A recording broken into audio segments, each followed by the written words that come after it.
Going back up to the top, it's, we're coming up to 6 months since Harvey made landfall, and in those 6 months, what have we learned after looking at the data, and what maybe surprised you and everything over the last 6 months of kind of pouring over everything? Well, especially here in South Central Texas, we were lucky. That's what surprised me, and a lot of times you need some luck. And for us, the Hurricane Harvey stalled down to our south and put primarily the most heaviest rainfall and strongest thunderstorms over Houston area. And of course, they got the tremendous and catastrophic flooding there. The other thing too that's kind of surprising here is, everybody gets so much attention into how much rain fell, the number, how much rain is going to fall, but it's the intensity of rain that really causes our problem here around Austin and South Central Texas. So because we didn't get thunderstorms with very intense rainfall, it limited our flash flooding. We had a lot of flooding, but it limited our flash flooding. Of course, we had no fatalities because of it. Such a huge difference in rainfall for the event, ranging from hundredths of an inch in parts of Llano County to, there were some isolated amounts of 20, 30 inches, I think, in Fayette County. Yes. You think it was days and days of warning from you and media that saved lives? We didn't have one fatality in our areas. Did that play a huge part into it? Right. Of course, the whole outreach of turn around, don't drown helps. And it's a hard thing to measure, like how many lives do you save by promoting turn around, don't drown. But yes, I think that helps. But it also does help that we didn't get the massive intensity of the rainfall, because that just helps to produce so much runoff in our creeks and rivers. But because the center of Harvey and most of the heaviest rainfall was off to our east, we just had days and days worth of light to moderate rain. And that allowed some soaking in, and of course we did have flooding on the Colorado River, really bad flooding down by LaGrange and Bastrop and Smithville, but it really did limit it to that sort of area. And so we were kind of lucky in that regard. I think Harvey kind of stalled out like around Gonzales County, south of I-10. If that were maybe 40 or even 50 miles more to the west, which could have easily happened, just due to what was going on in the atmosphere. And if we were to pick up that foot plus and slide it more closer to the 281 corridor, would this have been a completely different conversation that you and I would be talking about? Right. As a warning meteorologist here at the National Weather Service, our worst case scenario is a stalled tropical system over the hill country. Historically, the massive catastrophic floods in the hill country, a lot of them have been because of stalled tropical systems. And so this would have brought one of those scenarios. And so luckily, days earlier, some of the models were actually forecasting 30 to 40 inches of rain in the hill country. Yep. And that would have led to one of those historic type of events for us. And luckily for us, it did stall down to the southeast of Austin, put us in an unfavorable location to get really, really heavy rainfall. And for us, for that, we were just very lucky. So backing up to a couple of days before landfall, middle of the week, there in late August, it was a tropical storm, and then we had this huge uptick in intensity. I think there was like 2 big explosions of intensity as it was sitting in the kind of southern Gulf. Why did we see that huge uptick in intensity with Harvey? Right. Well, of course, with hurricanes, you always talk about ingredients. What do you need to get a really strong hurricane? Of course, it's very warm water and not a lot of winds aloft, so what we call wind shear. So as long as we have weak wind shear and we have very warm and sometimes hot Gulf of Mexico waters, we can get a very quick intensification of a tropical system, or in this case, Hurricane Harvey. And so, yes, we went from, I think, a tropical depression to a Category 4 hurricane basically within, I believe, 40 hours, something like that, which is crazy fast for an intensification. And so, sometimes the models think they're going to be intensifying, but they don't do it that fast. So there's still a lot of science and a lot of work that our modelers are going to have to try to do to try to capture this sort of quick intensification. That doesn't allow a lot of time to evacuate and for preparedness or anything. If you think it's going to hit as a weak hurricane and then all of a sudden you're dealing with a Category 4, those are really big differences. And so there's a lot of work that our meteorologists are going to have to try to do to try to capture that sort of odd intensification like we saw in Harvey. It's a good point about even where we had that huge uptick in intensification plus where it made landfall, because if this were to happen 60 miles north on the upper Texas coast and Houston was dealing with landfall in Category 4, that would have been, oh gosh, that would have been awful. Right, it's all about timing, right, and location. If it hits in a very unpopulated area, the Texas coast, there's not much you can do, like in the King Ranch or something, very much like Hurricane Brett did back in the late 90s. Right. But if it hits in the wrong location, the wrong kind of weekend, where there's a holiday, there's a lot of travelers, a lot of barrier islands. It takes days to get people off the barrier islands. So those quick intensification hurricanes like this and Harvey just has a whole other problem with it. And that's why we need to try to solve that problem. It was well forecast for days that it would stall out shortly after making landfall. What were the atmospheric ingredients or lack of atmospheric ingredients that kept it south and eventually to the, I guess, southeast of Austin? Right. Usually when we talk about where is a hurricane going to go, it depends on the weather map that week. Where the high pressure system and where the low pressure systems. Hurricane is low pressure and it tends to attract or go where another low pressure area is. And high pressure tends to repel it, almost like oil and water. So we had a surface high over the northwest Texas area, and that literally put a door right across south central Texas, and it really couldn't go past it. So we really thought that it wasn't going to get anywhere near I-35, or at least the I-35 corridor, so it was going to stay somewhere to the southeast. So that was actually pretty well forecast.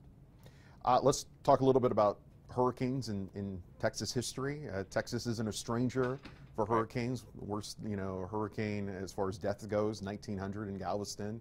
But it's been really decades since we've had something this powerful. Is something like Harvey making landfall in Texas unusual? Right. So when you look at the numbers about back in history, all the way back 150 years or so, major hurricanes will kind of hit the middle Texas coast once every 30 to 40 years.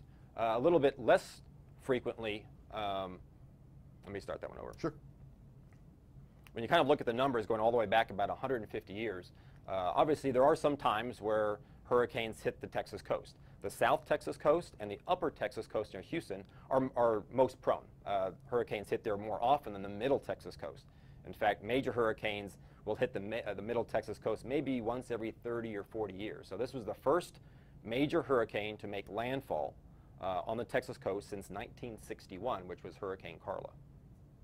And probably, in my opinion, probably the best forecast hurricane to hit Texas in history as far as rainfall amounts, timing, intensity, not great, but as far as rainfall, for days we had that 15 to 30 plus inches lined up kind of along the 59 corridor, and that was pretty amazing. Yeah, up to about 7 days out from the storm actually making landfall, there were already signs that we were going to have a very large rainmaker in Texas, and it did look like it was going to be some sort of tropical event that was coming in off the Gulf of Mexico. So we were kind of keyed in on the middle Texas coast, literally about a week out. But of course the issue was, where is it going to make landfall, because that's a big issue, and then also where is that bullseye of maybe 30 to 40 inches of rain going to set up. And from a meteorology standpoint, when you start seeing weather models producing 40 and 50 inches of rain, something we've never seen in our careers a weather model produce, it becomes a little unnerving knowing that the models and consistently are creating that much rainfall over parts of Texas. Two big natural disasters with Harvey. Of course, the wind in Aransas County, the storm surge just south there, Port Aransas, and then it was the big story, the flooding, Houston, right, Port Arthur area along the Colorado River. These major weather events that we're going to be talking about for decades, can we pinpoint, can we connect the dots with climate change and something like Harvey? Yeah, it's still too early to tell about what effect climate change has on the amount of hurricanes and the intensity of hurricanes. In fact, this is the first major landfall of a hurricane since 2005, Hurricane Wilma. So we had gone 12 years in the United States without having a major hurricane actually make landfall. So there was a long gap there. But of course, last year we actually had 3 Cat 4s make landfall in the United States. So too early to tell. We need more data and more time and more hurricanes and more events to kind of see really are the numbers increasing. And of course, there can be a whole lot of hurricanes out there in the Atlantic, but if none of them make a landfall in the United States, it's just what we call a so-so hurricane year. But it only takes one storm at the wrong time and the wrong place on the Texas coast to turn a normal year into a bad year. You got anything from over there? You good? 2 shots. Okay. Yeah, we'll just chit chat. That's perfect. That's everything that I needed. Now, we didn't talk about tornadoes, so it depends if you want to talk about tornadoes or anything like that. But we talked, so you can add some stuff in there if you want. Right, yeah. And speaking of that, Joe, during Skywarn, in his presentation, he had a map over all the polygon warnings along the upper Texas coast were located, in like one in Lee County. Right. Can I get a copy of that image? Yeah. Even his presentation, that'd be nice. Right. Because he even had another full screen of all like tidbits of information, like enough rain to fill up every. No, I've got the president. Troy gave it to me, and of course, well, Joe has it. Yeah. But yeah, what I can do is screen capture, and I can just send you that one image if you want. Perfect. That one, and it's the full screen of how much. Yeah, I think it has all the polygon warnings, I think, from the tornado warnings. Right. And then, yeah, we were early on in the event. There was one of the spiral, because I was here, I remember it. One of the spiral bands was kind of coming into like Lee County. They had a brief little couplet on it. We warned off a bit. We never got any verification on it. So. Again, we really stayed away from the lightning and the whole thunderstorm convection part of everything. And that's really where all the tornadoes happened up in Houston. And that was kind of the lost story of all that. But of course, you know, at that point, well, it's a little bit easier for Houston to find the tornadoes because they just mainly had rainfall. But, you know, even down by Corpus and stuff, they had probably some small tornadoes within the eye wall, but you can't tell what's tornado damage and what's 150-mile-per-hour wind damage from the hurricane itself. There was another graphic that it's on the Corpus Christi Weather Service site of exactly where the peak wind gusts were. And it's amazing how tight I mean, you look at Corpus Christi lucked out because that would have been 20 miles to the south. I mean, Corpus would have been devastated. And so again, that location is so massively important. So, you know, could it have been worse? Oh, yes.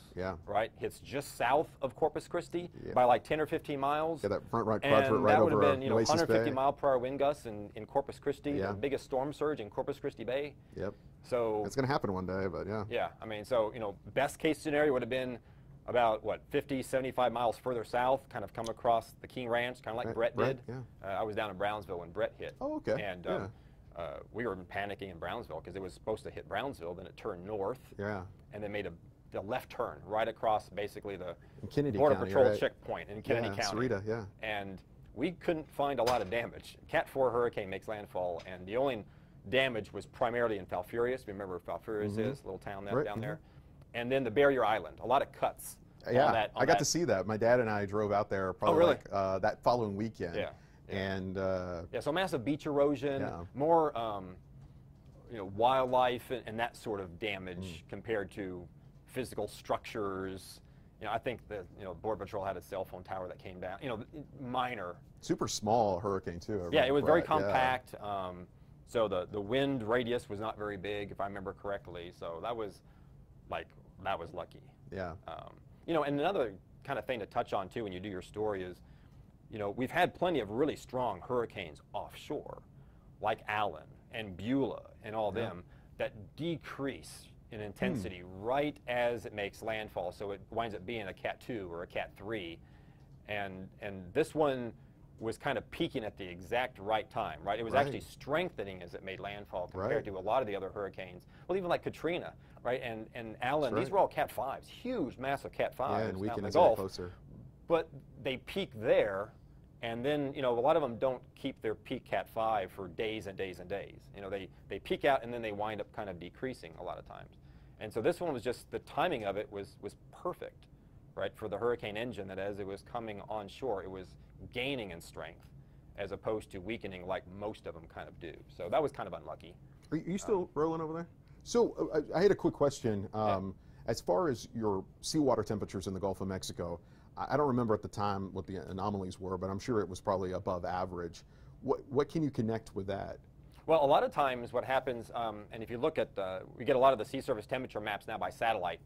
For days averages, basically, they'll give you some nice water temperature maps for the whole Gulf of Mexico. And it's not all consistent. I mean, there's pockets of very, very warm water. And sometimes those pockets of warm water move around too. And so a lot of it, again, is timing as to where is that pocket of warmest water, where is that hurricane forming, and is that hurricane going to cross where that hurricane path is going to go.